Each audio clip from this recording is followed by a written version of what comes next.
प्रणब कुमार के मैं कार्यालय में हूँ। कई शिक्षक इनसे मिलने के लिए भी आए थे और जिस तरह से 2-3 अहम बिंदु है। पहले मैं सर टीचर वाला सर आपसे पूछता हूँ, कुछ शिक्षक मिलने के लिए आपसे आए थे सर? हाँ, कुछ शिक्षक संगठन और शिक्षक आए थे। उन लोगों की बात थी कि उन्होंने एक ज्ञापन सौंपा है जिसमें कि जो उन्हें फी वगैरह नहीं मिल पाया है उसके संबंध में यह ज्ञापन है। इस ज्ञापन को अग्रेषित किया जाएगा, इसके संबंध में आवश्यक कार्रवाई भी सुनिश्चित की जाएगी। शिक्षक लोगों का मांग था कि घर में राशन पानी का दिक्कत हो रहा है, स्कूल नहीं खुल रही है, तो डीएम साहब ने कहा कि सरकार की गाइडलाइन को देखते हुए निर्देश देना है। जी बिल्कुल, मैंने बताया आपको कि जो उन्होंने ज्ञापन सौंपा है, ज्ञापन के उन बिंदुओं पर जिस पर यहाँ जिला स्तर से निर्णय लेकर के उन्हें निर्देशित किया जाना है वो किया जाएगा, और इसके अतिरिक्त ज्ञापन जहाँ संबोधित है ये ज्ञापन वहाँ तक हम लोग अग्रेषित कर देंगे। सर, भागलपुर के लिए एक अच्छा काम हुआ। काली पूजा, दुर्गा पूजा, छठ पूजा बड़ी शांतिपूर्ण तरीके से गुजरी। 40 साल के इतिहास में पहली बार ऐसा देखा जा रहा है कि त्यौहार में किसी प्रकार की कहीं कोई अप्रिय घटना नहीं घटी, और आपका बड़ा महत्वपूर्ण कार्य ये रहा। मैंने अभी भी देखा कि कई लोग आपसे मिल रहे हैं, कोरोना महामारी में लगातार आप लोगों से मिल भी रहे हैं। क्या आपको लग रहा है, क्या संदेश देना चाहते हैं भागलपुर के लोगों को? देखिए, ये जो इतने शांतिपूर्ण और सौहार्दपूर्ण वातावरण में दुर्गा पूजा, काली पूजा वगैरह मनाया गया, इसके लिए सबसे पहले तो मैं पूरे भागलपुर वासियों को और पूजा के आयोजकों को बहुत बहुत हार्दिक शुभकामनाएं और धन्यवाद देता हूं कि उन लोगों ने बेहतर तरीके से सभी चीज़ का आयोजन किया और कोरोना के गाइडलाइंस का पूरी तरह से पालन किया, और इस पूरे समाज को बचाने में, आगे बढ़ाने में अपनी भूमिका का निर्वहन किया। जहाँ तक बात है कोरोना की, तो आप और हम सभी लोग देख रहे हैं कि देश के कुछ हिस्सों में दोबारा कोरोना के मामले बढ़े हैं। वैसी स्थिति में यह आवश्यक है कि हम लोग कोरोना को लेकर के बिल्कुल सतर्क, सजग और चौकस रहें, और यह मान कर चलें कि खतरा बिल्कुल अभी टला नहीं है। हम लोगों को लगातार सचेत रहना है, मास्क का प्रयोग निश्चित करना है, दूरी निश्चित रूप से मेंटेन करनी है, बेसिक्स को नहीं भूलना है। बेसिक्स यही था कि मास्क हमें पहनना है, हाथ लगातार साफ करना है, हाथ को अनावश्यक मुंह पर नहीं ले जाना है, सामाजिक दूरी बनाए रखनी है, ये सब हमें पालन करना है। इसको लेकर लगातार हम लोग अभियान भी चला रहे हैं, और सभी लोगों से पुनः यह अपील है कि निश्चित रूप से जो कोरोना को लेकर के जो गाइडलाइंस हैं, जो स्टैंडर्ड प्रोटोकॉल है उसको निश्चित रूप से अनुपालित करें, ताकि अपने आप को, अपने परिवार को और पूरे समाज को सुरक्षित रखने में अपनी भूमिका निश्चित रूप से। देखिए, जिलाधिकारी प्रणब कुमार ने बड़ी बात कही है कि कोरोना का खतरा अभी टला नहीं है, आप सावधानी बरतिए और दूरी बनाइए, मास्क लगाइए। सर, मैं एक महत्वपूर्ण बात पूछता हूँ, ठंड बढ़ गई है तो नगर निगम के द्वारा अलाव, लकड़ी, कंबल। देखिए, ठंड को लेकर के पूरी तैयारी है हम लोगों की, और जैसे ही ठंड का जो टेम्परेचर रहता है उस टेम्परेचर का हम लोग लगातार मॉनिटर करते रहते हैं, और नगर निगम के माध्यम से नगर क्षेत्रों में और अंचल के माध्यम से जो पंचायत के क्षेत्र हैं वहाँ पर अलाव की व्यवस्था की जाती है। तो जिस तरह से ठंड बढ़ रहा है हम लोग बिल्कुल सचेत हैं, और जैसे ही ठंड उस लिमिट को क्रॉस करेगा, जो लिमिट हम लोगों ने आइडेंटिफाई किया हुआ है, तो निश्चित रूप से ये अलाव वगैरह की व्यवस्था कर जाएगी। सर, देखिए, सामाजिक सुरक्षा निदेशालय द्वारा और अर्बन डेवलपमेंट डिपार्टमेंट द्वारा जो कंबल आते हैं, तो वो कंबल का वितरण सही समय पर करके कराने का बिल्कुल प्रयास किया जाएगा। भागलपुर के जिलाधिकारी प्रणब कुमार थे, मैंने इनसे कई महत्वपूर्ण बातें की। सर, मैं आपसे एक सवाल पूछूंगा, लगातार आप लोगों से मिल रहे हैं, कोरोना काल में लगातार अपने ऑफिस में बैठे हुए हैं, लगातार एक बार आप पॉजिटिव भी पाए गए, आप भी इंसान हैं, क्या आपको लग रहा है? देखिए, कोरोना काल में लोगों की जो समस्याएं हैं इनको दूर करना प्रशासन का प्रमुख दायित्व है, और उस दायित्व से हम लोग पीछे नहीं हट सकते हैं। लेकिन काम पर चलना है, सतर्क रहना है, काम नहीं रुकना है, लेकिन सचेत उतना ही रहना है। यही लोगों से मेरी अपील है, और यही संदेश भी मैं देना चाहता हूं कि आपको यदि काम है, हमें यदि काम है, तो हम लोग बिल्कुल काम करें, लेकिन सामाजिक दूरी बनाते हुए, सुरक्षात्मक व्यवस्था को अनुपालित करते हुए अपना काम निरंतर करें। देखिए, जिलाधिकारी प्रणब कुमार थे, लगातार कोरोना काल में लोगों से मिल रहे हैं। मैंने देखा काफ़ी लोगों से मिले हैं, और लोगों ने अपनी समस्या सुनाई है। इन्होंने कहा कि आप दूरी बनाए रखिए और मास्क लगाइए, काम तो करना ही है, लेकिन एक प्रकार से आप सचेत भी रहिए। मैं भागलपुर से दीपक नौरंगी। 27 तारीख शुक्रवार का दिन है, भागलपुर जिलाधिकारी कार्यालय से के बाहर में हूँ। कुछ लोगों को मैंने देखा जो निजी विद्यालय से जुड़े हुए हैं, एक संगठन भी उनके द्वारा बनाया गया कि निजी स्कूलें जो बंद हैं उसको लेकर लगातार कई शिक्षक के घर में दाने पर, रोटी पर आफत है। तो आखिर वो शिक्षक कैसे कमाएंगे? वे पढ़ाएंगे नहीं तो उनको सैलरी नहीं मिलेगी। कई स्कूलें लगातार बंद है, तो एक आदेश लेकर वो आए हैं मैं नवज्योति जी रंजन जी वर्मा जी हैं, मैं उनसे बात करता हूं और पूरा परिचय लेता हूं कौन कौन स्कूल से हैं, कितने स्कूल से लोग जिला अधिकारी भागलपुर प्रणब कुमार से मिलने आए हैं। क्या नाम है आपका? मेरा नाम नवज्योति रंजन वर्मा है। मैं जिलाध्यक्ष हूँ private schools and children welfare association का। ये हमारा एसोसिएशन पैन इंडिया एसोसिएशन है। कश्मीर से कन्याकुमारी तक, गुजरात से लेकर नॉर्थ ईस्ट तक चारों तरफ हमारा एसोसिएशन फैला हुआ है और काफ़ी सबल एसोसिएशन है। हम लोग विद्यालय के हित में, छात्रों के हित में, सरकार और विद्यालय के बीच एक सेतु का काम करते हैं। और आज डीएम साहब से इसी संदर्भ में मिलने आए हैं कि पिछले मार्च से ही सारे निजी विद्यालय ठप पड़े हुए हैं, बंद पड़े हुए हैं, जिसके चलते बच्चों की पढ़ाई तो बाधित हो ही रही है। कोरोना का काल है तो उनके स्वास्थ्य का ध्यान तो रखना ही रखना है, लेकिन साथ ही हम सरकार को ये भी बताने आए हैं कि इसी कारण से जो प्राइवेट स्कूल के टीचर्स हैं उनकी स्थिति बद से बदतर होती जा रही है। हमारे बहुत से साथी आत्महत्या कर चुके हैं क्योंकि उनके घर में खाने को कुछ नहीं। कितने लोग आत्महत्या कर चुके हैं? आप तो कैमरा पर ये बात कह रहे हैं कि आत्महत्या कर चुके हैं। हमारे जिला में पूर्णिया से सबसे पहले रिपोर्ट आया था कि वहाँ के हमारे एक साथी ने आत्महत्या कर लिया। 2 लोग थे, बाहर के, साउथ के थे। वो लोग वहाँ रह करके पढ़ाते थे, पढ़ने काम करते थे, लेकिन चूँकि अब संचालकों को भी पैसा आता नहीं है कहीं से, तो वो संचालक आखिर पैसा कब तक दे सकेंगे। हमारे विद्यालय में, जो मैं आनंद पब्लिक स्कूल का प्रिंसिपल हूँ, सबौर में एफिलिएटेड स्कूल है, वहाँ भी हम लोगों ने इस चीज़ को महसूस किया कि पैसा कहीं से नहीं आ रहा और बिल्कुल पेरेंट देने की स्थिति में भी नहीं है। वो देंगे नहीं तो संचालक कब तक? आखिर कुछ दिनों तक हम लोगों ने पेमेंट किया भी। तो छोटे बच्चों का स्कूल खोलना चाहते हैं क्या? कुछ बड़े बच्चों का स्कूल खोलना चाहते हैं? नहीं, हम लोगों का दो तरह की मांग है। या तो आप विद्यालय को जितना भी सेफ गार्ड है, जो कोरोना के रिलेटेड जितने गाइडलाइंस हैं उसको हम फॉलो करेंगे। उसके आधार पर आप हमें या तो स्वीकृति प्रदान कीजिए चलाने के लिए, हम उसको शिफ्ट में चलाएंगे स्कूल। कैसे जिलाधिकारी कैसे आपको कर रहा था? कोरोना की संख्या बढ़ती जा रही है, सरकार का ऐसा कोई गाइडलाइन निकला है क्या? सरकार का गाइडलाइन है, केंद्र सरकार ने गाइडलाइन जारी किया बिहार है। सरकार ने कोई गाइडलाइन किया है? नहीं, केंद्र सरकार ने हर राज्य सरकार को पत्रांक 40/3/2020 30 सितंबर 2020 को गाइडलाइन जारी किया था, एसओपी जारी किया था। हमने राज्य सरकार को कहा था कि आप अपने यहाँ की स्थिति को देखते हुए, समझते हुए और फिर इस चीज़ को आप अपने यहाँ लागू कराइए ताकि प्राइवेट स्कूल खुल सके। क्या आपको लगता है प्रिंसिपल साहब कि भागलपुर में भी ऐसी स्थिति है? आपको लग रहा है? देखिए, तो भागलपुर में स्थिति अगर आप उस तरह से सोचेंगे तो आप थोड़ा सा ये भी ध्यान दें कि बाजार की स्थिति आप देखिए, जितने ऑफिसेस हैं सारे खुले हुए हैं, बाजार खुले हुए हैं। गाइडलाइन सरकार ने जरूर जारी किया है लेकिन गाइडलाइंस फॉलो कहीं नहीं हो रहे हैं। कितने दिनों से स्कूल बंद है आपके? 8 महीने से? 8-9 महीने हो गए। 26 मार्च से 23 मार्च से बंद है।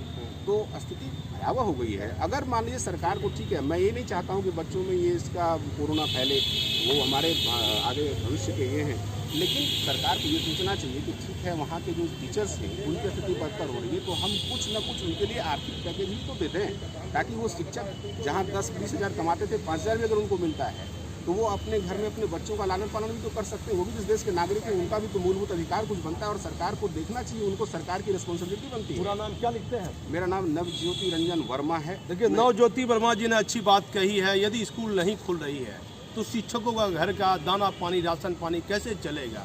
जो उनको 10,000 15,000 तनख्वाह मिलती थी वो तो नहीं मिल रही है, या 5,000 व्यवस्था करा दीजिए, ये बात भी ये कह रहे हैं। कुछ लोग और हैं। क्या नाम हुआ आपका? मेरा नाम विजय कुमार वर्मा। विजय जी, क्या मेन मुद्दा क्या है?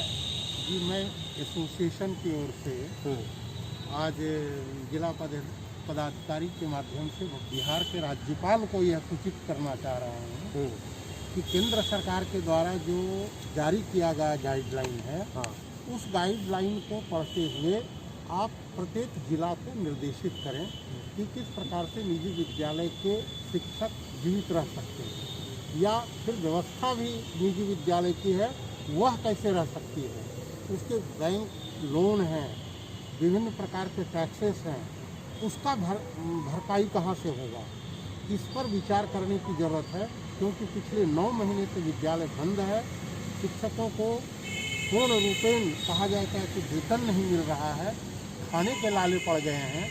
उनके पास में अब व्यवस्थापक के पास में भी ये स्थिति नहीं है कि वो जो है उन शिक्षकों का भरण पोषण कर सके। तो सरकार जब 80 करोड़ मजदूरों का 9 महीने तक 5 किलो चावल, गेहूं, आटा दे करके जब उसका पेट भर सकती है, तो ये पढ़ा लिखा वर्ग जो है, जो राष्ट्र निर्माण के कार्य में लगा हुआ है, उसके प्रति इतनी उदासीनता क्यों? वर्मा जी, मान लीजिए कि स्कूलें नहीं खुलती है तो क्या शिक्षकों के लिए मुआवजा की मांग कीजिएगा? कैसे उसका परिवार चले? ये जो स्थिति कोरोना की है, निश्चित रूप से सरकार अगर यह गाइडलाइन कर दे कि अब जीवन में कभी भी अब निजी विद्यालय की व्यवस्था नहीं रहेगी, तो शिक्षक फिर अपनी व्यवस्था देखेंगे क्या कि मुझे किस कार्य में लगना है। नहीं, जब तक कोरोना है, जब तक तो निजी मैं विद्यालय तो नहीं। कोरोना के लिए ही कह रहा हूँ क्या कि निश्चित रूप से सरकार को शिक्षकों के हित को ध्यान में रखते हुए है, और ये निर्माता ही अगर समाप्त हो जाएंगे तो राष्ट्र की अवस्था क्या होगी, ये अपना पूरा परिचय दीजिए। मैं Vijay Kumar Verma, RSV public school, Jyoti Vihar, Bhagalpur, और मैं एसोसिएशन का मैंने ये प्राइवेट स्कूल्स एसोसिएशन का मैं कोऑर्डिनेटर। आपका क्या नाम है भैया? मेरा नाम दीपक कुमार सिंह है। हाँ दीपक जी, बोलिए, क्या मुद्दा, मेन मुद्दा है कि स्कूल खोलने का है या शिक्षकों के लिए राशन पानी की व्यवस्था करने का है? मेन मुद्दा तो ये है कि शिक्षा से बड़ा इस जीवन में कुछ नहीं है। शिक्षा के बिना सब कुछ बेकार है। ठीक है, चाहे कोरोना वो कोई भी सरकार हो, कोई भी हो, कोई भी पद हो, चाहे वह अभी हम लोग जिलाधिकारी के कैंपस में यहाँ उपस्थित हैं, चाहे वह प्रधानमंत्री का ही कार्यालय और कैंपस क्यों न हो, शिक्षा से बड़ा कुछ नहीं है। शिक्षा अनमोल है। इन सारे लोगों ने भी अगर ज्ञान प्राप्त किया है तो किसी न किसी विद्यालय में पढ़कर और किसी न किसी गुरु के सामने ज्ञान सीखा है। कोरोना में अभी लोग स्कूल नहीं खोले हैं, बहुत बड़ा राज्य में स्कूल नहीं खोली जा रही है, तो ऐसे में शिक्षक कोरोना में स्कूल नहीं खोली जा रही है। जो शिक्षक, मैं विवेकानंद आश्रम नामक विद्यालय चलाता हूँ, विवेकानंद की भावना से ओतप्रोत हूँ। पिछले 23 वर्षों से शिक्षा दान का काम करता हूँ। 90 रुपया लेकर शिक्षा दान देता हूँ विद्यालय में। मेरे साथ उसी विद्यालय से कुछ बड़ी बच्चियाँ वो शिक्षा दान देती हैं। उस 90 रुपये में शिक्षा दान देने वाली विद्यालय को बंद कर दिया गया है। आप बताइए कि मैं क्या खाऊं और मेरे सारे शिक्षक और कर्मचारी क्या भोजन करेंगे, उनके लिए क्या उपाय कर रही है सरकार? दीपक जी, मेन तो श्रेय है कि मान लीजिए स्कूल नहीं खुलती है, शिक्षकों का घर कैसे चलेगा, उनके बाल बच्चे कैसे खाएंगे पिएंगे, उनका परिवार कैसे चलेगा? मेन तो मुद्दा ये सामने आ रहा है। मान लीजिए स्कूल नहीं खुलती तो इस पर क्या बोलिएगा? क्या बोलेंगे? स्कूल नहीं खुलती है तो हम लोग सबके सब क्या करेंगे? अंततः आत्महत्या करेंगे। और इसके लिए सरकार गाइडलाइन जारी करे, सरकार इसके लिए उपाय खोजे। सारी चीज़ तो रैलियाँ तो हुई, अभी तो प्रदर्शन बिहार में चुनाव हुआ है। वो किसकी भीड़ कम थी, किस पार्टी की संख्या कम थी? सारे लोग तो रोड पर घूम रहे थे, कहीं कोई पाबंदियाँ नहीं। ठीक है, बच्चे का जीवन सुरक्षित रखना है, बच्चे को बचाना है, बच्चा को संभालना है, मैं इस बात का समर्थन करता हूँ। लेकिन बच्चे को पढ़ना भी जरूरी है। सरकार यह क्यों नहीं गाइडलाइन जारी करती है कि आप अपने आधे बच्चे को एक बार में बुलाएं और पढ़ाएं? यह क्यों नहीं कहती है विद्यालय को 4 पहर में पढ़ाया जाए, बांट दिया जाए, 2-2 घंटे की शिफ्ट बना दी जाए, 3-3 घंटे की शिफ्ट बना दी जाए और 10-10 बच्चों को एक कमरे में पढ़ाया जाए? क्या इससे कोरोना नहीं बढ़ेगा? इससे कोरोना तो नहीं बढ़ेगी, खत्म नहीं होगी, लेकिन इससे उस बच्चे को शिक्षा मिल पाएगा। और ये गाइडलाइंस के तरह जिस तरह सारे कामों को किया जा रहा है देश में, उस तरह शिक्षा भी जारी रह सकेगा और शिक्षक बच सकेंगे। मर जाएंगे सारे के सारे देश का, तब क्या होगा? दीपक जी ने एक अच्छी बात कही है। अब सरकार को ध्यान देना है, बिहार के मुख्यमंत्री नीतीश कुमार को, राज्यपाल महोदय को ध्यान देना है। अपना परिचय दीजिए। मैं Vishwajeet Kumar Singh, secretary private school association Bhagalpur. बोलिए विश्वजीत जी, क्या मेन मांग क्या है? स्कूल खोलना मांग है या शिक्षकों का घर, राशन पानी कैसे चले?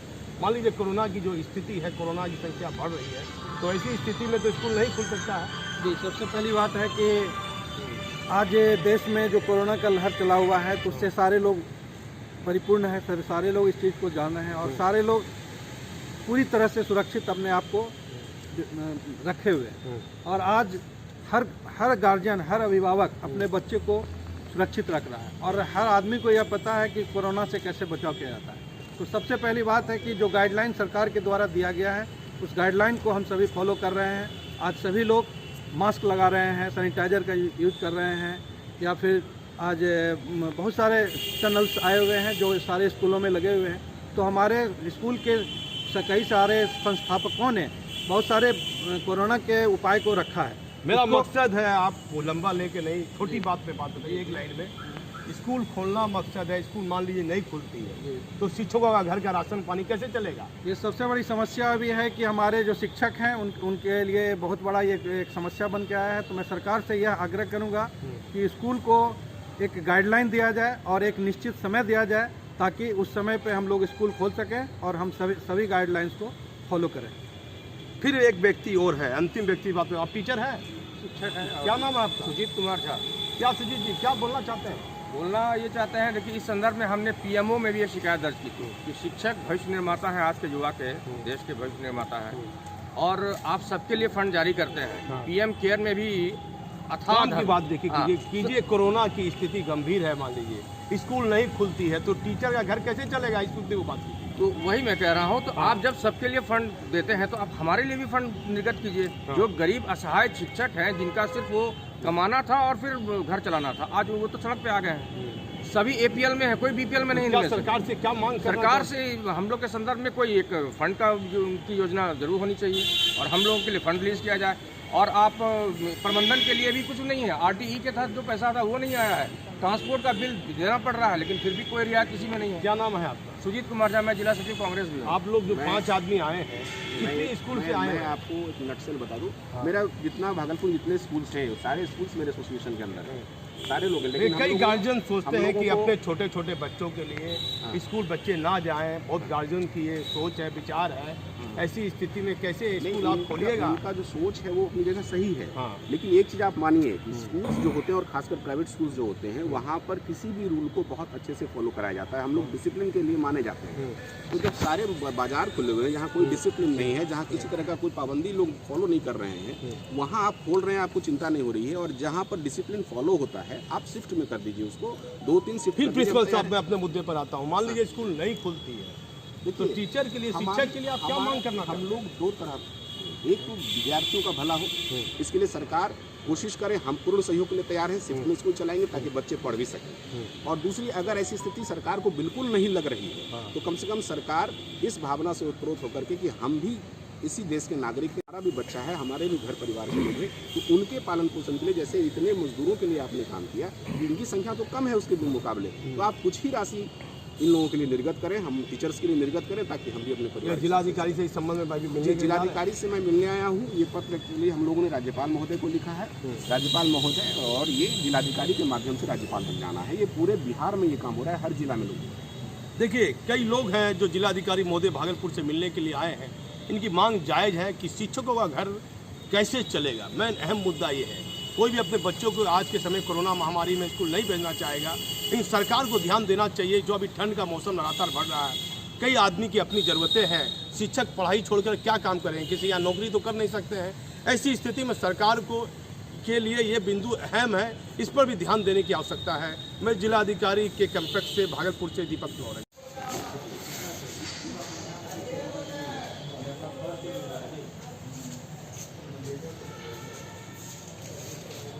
27 नवंबर है, ठंड लगातार बढ़ रही है। मैं पटना से आया था, जिलाधिकारी प्रणव कुमार से मैंने अभी बात की है। ये भागलपुर का नगर निगम है, जिस तरह गरीबों की जो स्थिति है, और अलाव के बारे में मैंने जिलाधिकारी से बात की। जिलाधिकारी ने कहा कि जो जिस प्रकार से ठंड बढ़ रही है उस प्रकार से कम्बल और अलाव की व्यवस्था जल्द की जाएगी। लेकिन देखिए भागलपुर का नगर निगम है, लेकिन अभी तक कम्बल और अलाव के बारे में कोई बैठक नगर निगम में नहीं हुई है। मैंने जिलाधिकारी से बयान तो लिया है। बिहार के मुख्यमंत्री जी आपने 7वीं बार पर बाहर ग्रहण किया है। मैं पटना से आ रहा हूँ लगातार रिपोर्टिंग करके, मैंने देखा है सड़क किनारे जो गरीब सो रहे हैं, रिक्शा चालक है, जो डेली मजदूर करने वाले आदमी हैं, उनको ज़्यादा ठंड लग रही है। अलाव की कहीं व्यवस्था नहीं है, कम्बल की कहीं व्यवस्था नहीं है। यथाशक्ति कर दी जाए। लगातार जब ठंड समाप्त हो जाती है तब कम्बल और अलाव गिराए जाते हैं। इस बार जो शुरुआती ठंड बहुत ज़्यादा दिख रही है, ऐसी स्थिति में जो अलाव और कम्बल की जो वितरण होता है उसको जल्द से जल्द मुख्यमंत्री जी इस बिंदु पर ध्यान देने की आवश्यकता है। मैंने जिलाधिकारी प्रणव कुमार से इस बिंदु पर बात भी की है, लेकिन भागलपुर का नगर निगम कहीं ना कहीं सवालों के घेरे में है। मैं भागलपुर से दीपक लौरे।